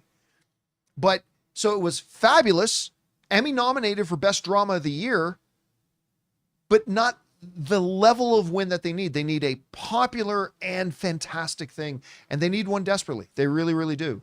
Because the overall, listen, people are still hungry for Star Wars, sure, but they're also losing the heat, and they got to get it back. All right, what's next? Kyler says, how much does Jan Demange get paid for Blade, considering he spent a year working on it but won't direct it? It all depends on what his individual contract is. It'll be built into his contract that there'll be certain thresholds and certain landmarkers that if you pass, you get paid this. If you get to this point, you get paid this. If you get to this point, you get paid this. So, or it could be in his contract. It could be a pay and play contract, right? That, like Tim Burton had that. He never did end up directing Superman Lives, but he got paid for it. He got paid the full amount. Every contract is individual, and I don't know what Jan Demange's contract was. All right, what's next? If you don't answer me, says, I may be alone in this, but I nominate cousin Greg from Succession as the new Batman in the DCU. As for Pratt in the DCU, I want him as a podcaster that appears every now and antagonizing the heroes. It kind of done in The Boys now, but it'll still be funny. I don't want that at all. I don't want that at all. Look, I have zero doubt, although there's been no official announcement about anything, Chris Pratt will end up in the DCU. I mean, he's just too big of a friend and fan of James Gunn. The two of them just work together so well and have so much respect for each other. At some point, he'll be in there. It won't necessarily be as one of the big major DC tentpole heroes. I doubt it'll be something like an irritating podcaster, though, like a character out of The Boys, because I don't think that's what they'll be going for, but who knows? All right, what's next? King Arto says, hey, Campea and crew, I just finished watching season 1 of Your Honor. The show is fantastic. Let me just say this. No actor does panic quite like Bryan Cranston. That's one of those shows that slipped past me. I have been dying to see it. You know, I couldn't even tell you where it is. I think I don't know where it Netflix, is, but I'm not sure. I don't think it's a Max show. I thought it was Netflix, but I could Is be it a wrong. Netflix show? Paramount. It's a Paramount one. Okay, well, you better get on it quick. Yeah. Yeah, because it might disappear tomorrow. Is it Paramount or Showtime? Wait, which is also shown on Paramount, right? Yeah, that's... So, yeah, I never did get around to watching it. I totally forgot about it, to be honest. But listen, Bryan Cranston, I'll tell you what, Breaking Bad isn't even his best work. He's great in Breaking Bad.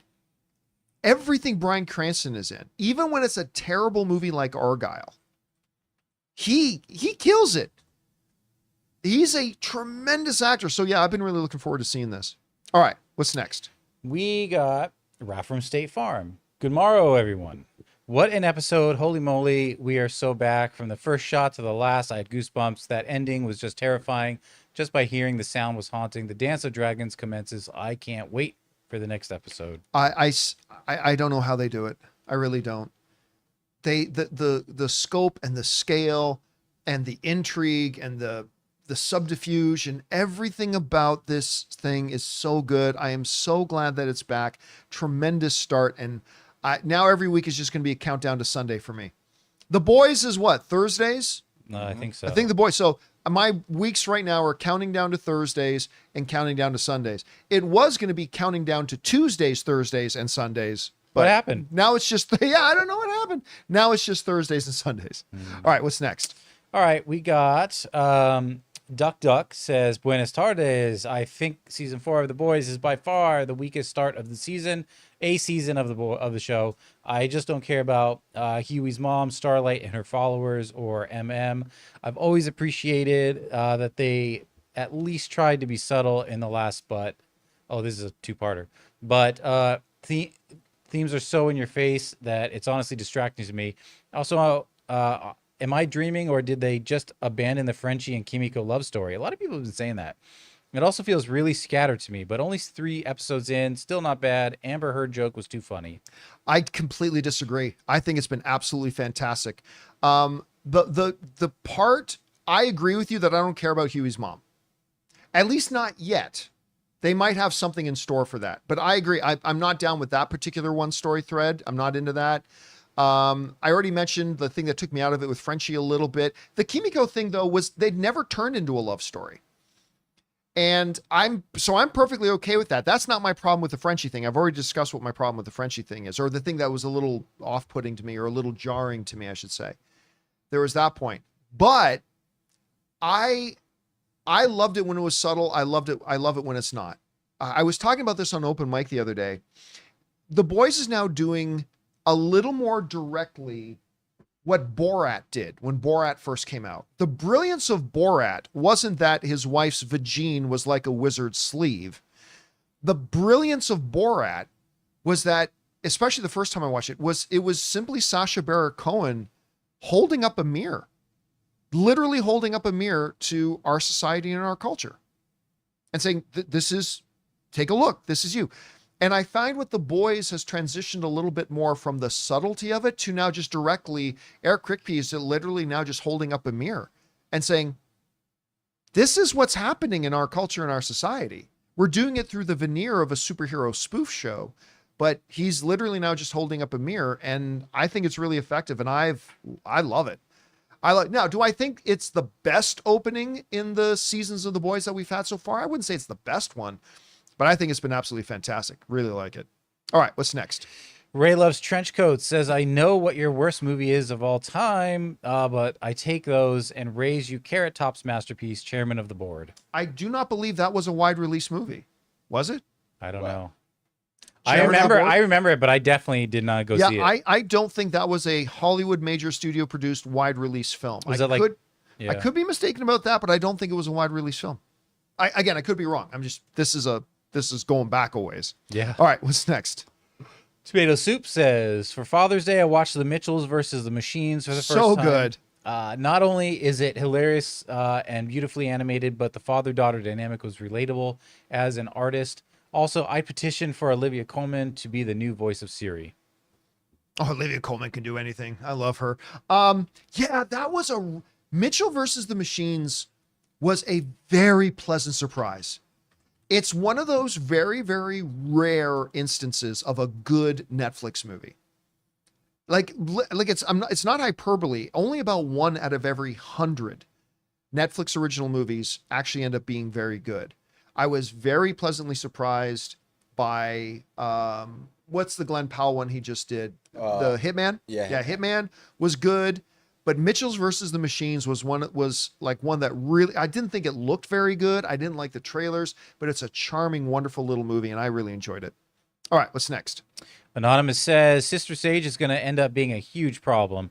What's her endgame? She attacks the boys, rebuilds the Seven, tests Homelander's ego, and makes Ashley useless in Vought. She's definitely playing everyone, and I can't wait to see where this goes. That's one of the things I love about this season. Sisters, first of all, like they've always done that. They bring in these new characters, but it's never just to flop them in there. Like I remember when Stormfront came in. It's like, okay, so here's another like just typical idiot soup is now the next. But no, they did something incredible with Stormfront and like made her such a pivotal part moving forward. When they first talk about Sage, I thought, okay, just here comes the next members of the Seven. Sage is playing 3D chess while everybody else is playing with themselves. Not even playing checkers. While everybody else is just playing with themselves, she's playing 3D chess. I think ultimately her target's Homelander. I think she's angling to take out Homelander. I don't know that. I'm just theorizing, but I love this new character right now, and I'm really looking to seeing what her actual ultimate designs are. All right, what's next? Milk First, Then Cereal says, rewatched Inside Out to prep for Inside Out 2. I always thought Bing Bong was going to be a villain, so I never liked him, but warmed to him this time. I'm assuming you didn't finish it the first time. He has a 6-petal flower pin with the OG emotions, color, and orange for anxiety. Coincidence or planned? Ooh. They'd have to have known they were going to have... But I mean... they're all the primary colors. Red, Primary to set, yeah, green, secondary. blue, yellow. I mean, it's all the standard colors. So I'm going to guess it wasn't foreshadowing because I don't think they ever planned on making Inside Out 2. So I'm going to guess it wasn't foreshadowing, but you never know with Pixar. That's a good observation, man. All right, what's next? James UK says, "Hi, John and crew. Hope you are well. I'm thinking it's got to be Blake Lively playing Lady Deadpool. It just doesn't make sense for it to be Taylor Swift, especially if Lady Deadpool is gonna be doing any sexy poses and dirty innuendo like Deadpool." I think that was it. I think Okay, you got it. number all in there, one, so. don't think for a second that Lady Deadpool is going to be a full character in the movie. Lady Deadpool will probably be, and I'm just guessing here, but it's probably going to be a 30-second cameo. It's not going to be some full blown. It's not going to be Deadpool and Wolverine and Lady Deadpool. It's probably going to be a very quick cameo, something short. So don't read too much into it, and therefore it can absolutely be Taylor Swift. John, no, I read that Taylor Swift isn't in it. Yeah, don't believe everything you read. I'm not saying 100% she is. I'm just saying don't believe that she's not. Because remember, Andrew Garfield confirmed that he wasn't going to be in Spider-Man either. But also, listen, those aren't the only two options. It's not like the only two options are either Taylor Swift or Blake Lively, right? I mean, those are the two strongest options and possibilities, but it could literally be anybody. It could be a no-name actress just in the suit for all we know, but we'll see what happens when we actually see it. It could be Gina Carano. Doubtful. I mean, But that certainly didn't look like her legs either. So I'm just going to say doubtful. All right, what's next? Matan says, "The main thing keeping me on The Boys right now is the arc of Ryan breaking good. I also wonder if you noticed that they're doing a registration act plot, the Superhero Management Act, this season. I guess that Victoria will use it to oust Bob."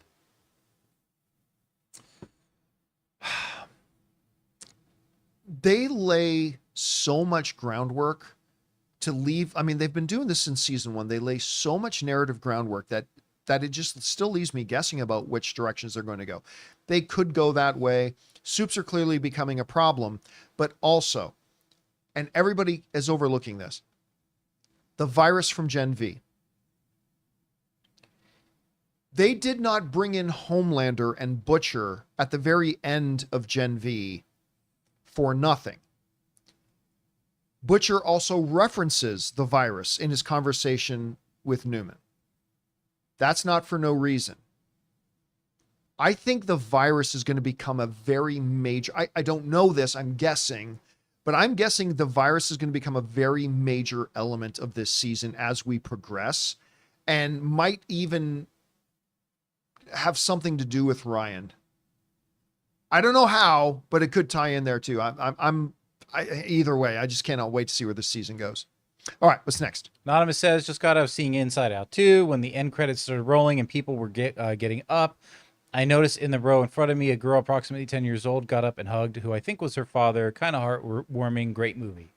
At the end of both Inside Out movies, I have gotten choked up. I mean, I got really choked up at the end of the first one when she finally realizes we have to let her feel sad. And she's just there with her parents and breaks down and finally talks about how sad she is. She's not at home. She misses her friends. She misses, like, I'm getting kind of tingles just thinking about it now. It was so moving. And somehow, some way, they were able to do it again at the end of this, where I felt so much just watching it. They did such a great job. And yeah, I could totally see that, of a little girl wanting to hug her dad or her mom or whatever. I could totally see that happening. That's a great experience. All right, what's next? Okay, Anonymous says, "Not going to spoil anything from Inside Out 2, but there was a line that was repeated a lot towards the end that nearly made me tear up." I don't know which one we're talking about. Yeah, I believe you, but yeah. Anyway, all right, what's next? all right, members. CJ Rebirth has finally finished watching the musical movie Chicago this past weekend. I wow. loved it. The whole cast was great. I enjoyed the songs. I thought Richard Gere and Catherine Zeta-Jones were the VIPs. It's and Queen Latifah was amazing in it. It's really good. I like, some people will call it the greatest musical ever, and I think it was nominated for Best Picture when it came out. I don't think it's the greatest musical ever, but I love Chicago. It's a fabulous one. All right, what's next? Dominic Suma says it was announced that one of the houses at this year's Universal Horror Nights is a Quiet Place themed, and they're Yes. going to try some new things as far as sound design for it, which is interesting. You think you'll check it out? Oh, Ann and I go to Hollywood Horror Nights every year. We love it. We think it's a great time. We try to take Ray with us.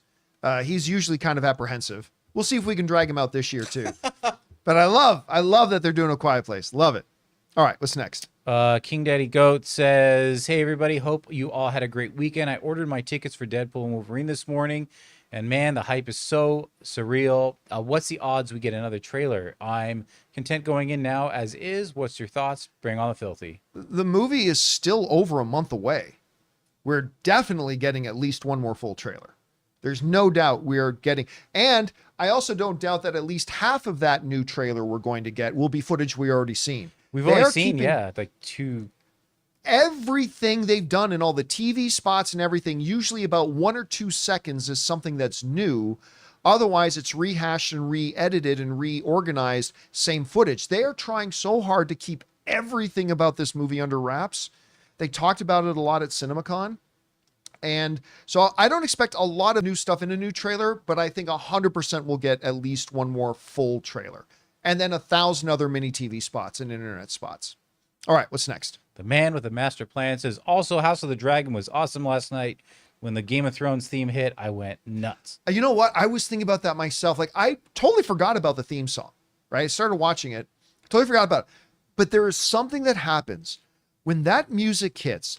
Bum bum bum bum bum bum bum bum bum bum bum bum bum bum bum bum. Like the, I can feel an emotional impact on me. I am like ready. I'm transported into Westeros.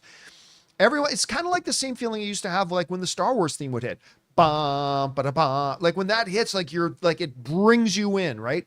And that Game of Thrones music, that I call it the Westeros theme. That they use both for Game of Thrones and for House of the Dragon. It just does that, man. It transports you in right away. All right, what's next? Dallas Haas says, I went to a Janet Jackson concert last night. Nice. She can still put on a hell of a show. So many legit hits. Does anyone have a favorite Janet song or movie? Mine is Rhythm Nation. I was just going and to say Poetic Rhythm Justice. Nation. You know, Olive went to see Janet Jackson too, so she probably was either at that concert or the other. Well, Ann and I almost went. Janet Jackson just performed not too far from us, and her opening act was ludicrous.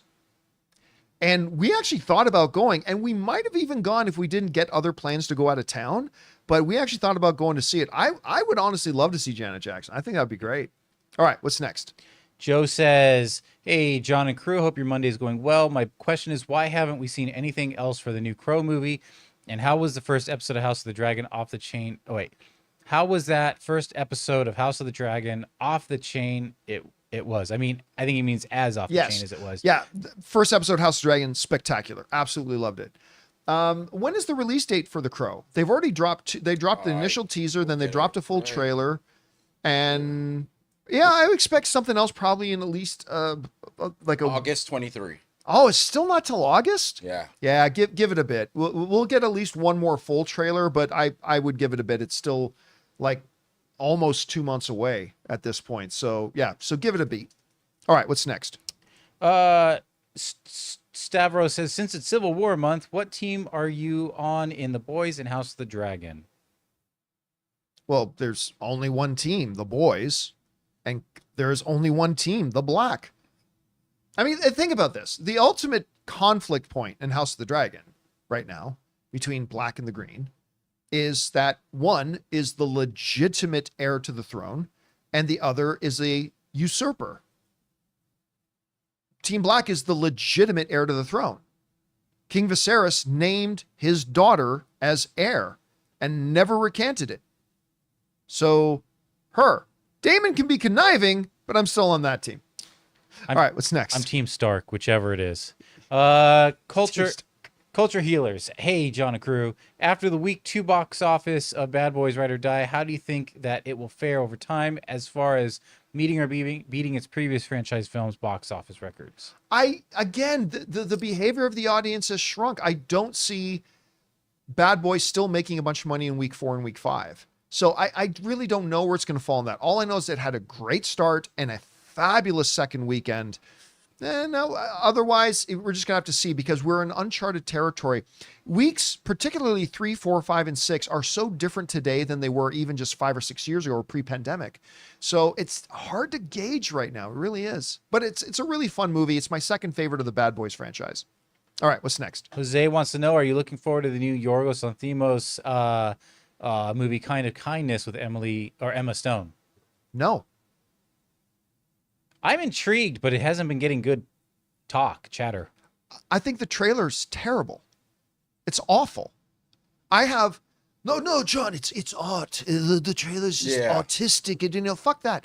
I watch a trailer so I can get an idea about what are you asking me to come and see?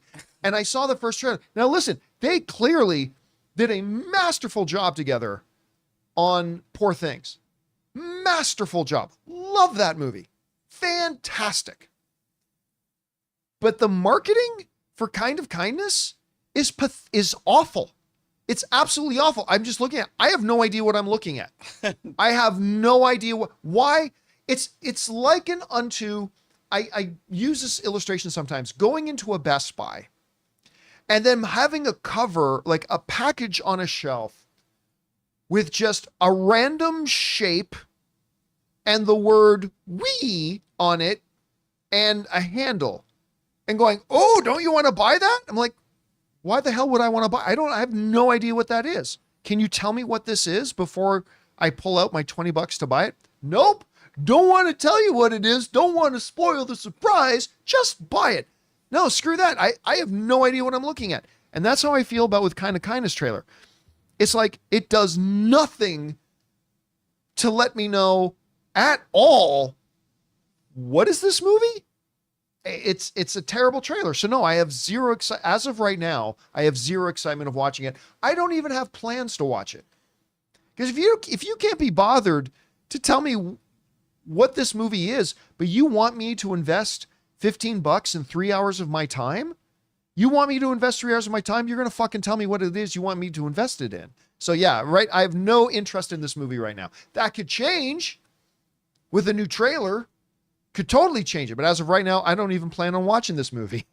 All right, what's next? Carlos says, hey, John, what are your thoughts on McGregor having to pull out of UFC 303 against Chandler? And just to keep it movie related, what's your favorite MMA movie? His is Warrior with Tom Hardy. It sucks, but it's some people think he's ducking Chandler. Listen, I believe Michael Chandler is going to knock McGregor's head off, but I don't believe for a second that McGregor is trying to dodge him. This is the first time in his career he's had to back out for an injury. It happens. It's a part of the game. It sucks, but it happens. It's not a tie. I would also say Warrior with Tom Hardy and Nick Nolte as their dad. I love that movie. It's fantastic. Very close to it though is the original from when I was a kid, No Retreat, No Surrender, with at the time unknown Jean-Claude Van Damme, who shows up at the end. It's about this. Well, I won't tell you what it's about. I'll just say that Bruce Lee's involved. But yeah, that one, I really love that one when I was a kid. I actually like that movie with Kevin James and Salma Hayek. That MMA movie. Oh yeah, what was it called again? Here Comes the Boom. Yeah. I actually kind of like that movie. Nowhere near my favorite, but that's not a bad little one either. I'll give it that one. All right, what's next? Sir Malmston says the Russo brothers are directing The Electric State, starring Chris Pratt, Millie Bobby Brown, Ki-Hu Kwan, and Giancarlo Esposito. Netflix says it will be released this year. Will this be a hit for Netflix? They better put it in theaters. I'm just saying, what's the definition of a hit on Netflix? Put it in theaters. Yeah, get in theaters. Look, everybody knows the level of fandom I have for and the affection I have for the Russo brothers. I love them. I think they're great.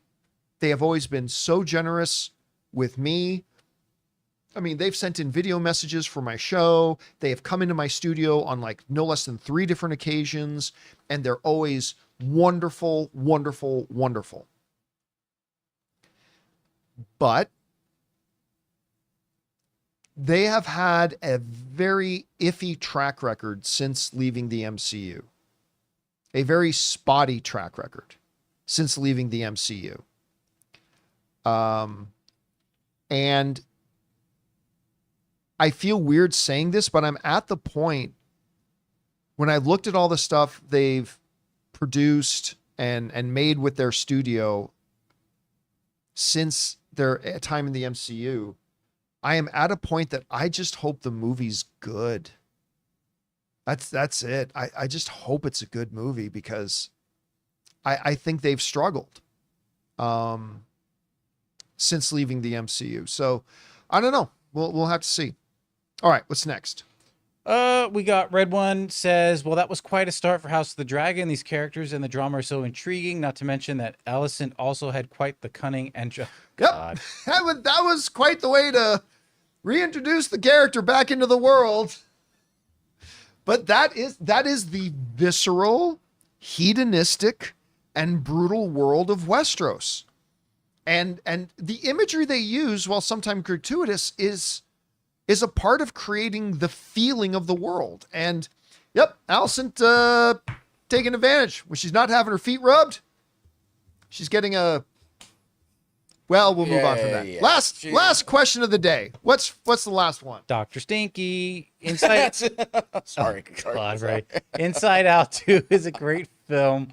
I loved every second of it. I was wondering how many kids there would be. Screw you, dude. There would be because of our group was 5 adults, but most people in the theater were adults, which was awesome. Anyway, love the film, 9.5 out of 10. Only issue is I could have been a little longer. Anyway, keep it filthy. I think it was a great. I think it had a perfect runtime for this movie. If it had other storylines going, maybe it could have used to be longer. I thought it was the perfect runtime for it. Yeah, that's a great thing. You know, a little bit of a debate brought up on things like, why are all these adults going to the kids movie? That's the thing. And again, we say this all the time. When Pixar's firing on all cylinders, and they often are, their movies are not kid movies. They are simply not kid movies. Pixar makes movies that are kid friendly. Like Paw Patrol, that's a kid's movie. And again, I don't say that disparagingly, but it's a kid's movie. That's what Pretty good kids movie. But Pixar films are not kid movies. They are kid-friendly movies. Many of the themes, topics, and dialogues that we have in Pixar movies are things that a kid would never understand and would go way over their head. The concepts in something like Inside Out are way beyond what a lot of kids can get. They are movies that are literally for everybody. I'm almost ready to put the E stamp on Pixar for E for everybody. Yeah, it's for everybody. But like a lot of it, some of it is there for the kids too, to make it kid friendly, but a lot of it is geared towards adults. And like Jonathan brought up earlier, the first one came out nearly 10 years ago, right? So now there's just a lot of adults who just loved the first Inside Out, and they're going to go back and see it. Mm-hmm. And in the theater we were in, yeah, there was a lot of kids, but there was a lot of adults without kids. And that's when Pixar is truly working and truly firing on all cylinders, and when they hit that as a whole. All right, guys. And that'll do it for today's installment of the John Campea Show podcast. Thank you so much for being here, making this little show part of your day. Big special thank you to all you guys who sent in those questions. Number one, because you gave us great fun things to talk about. But number two, you supported this channel as you did it, and all of us involved with the show. Thank you guys so very much for your support. Don't forget to come on back and join us again tomorrow. And in the meantime, I want to thank the people in the room with me, Ray Ora. Hey, quick shout out. Happy birthday to our friend Martika. And see you guys tomorrow. Oh, that's right, Martika. She's the producer of Designing Hollywood. Forgot it was her birthday. Also, Jonathan Voico. Hey, see you guys later. And my name's John Campea, guys. Thanks a lot for being here. And until next time, my friends, bye-bye.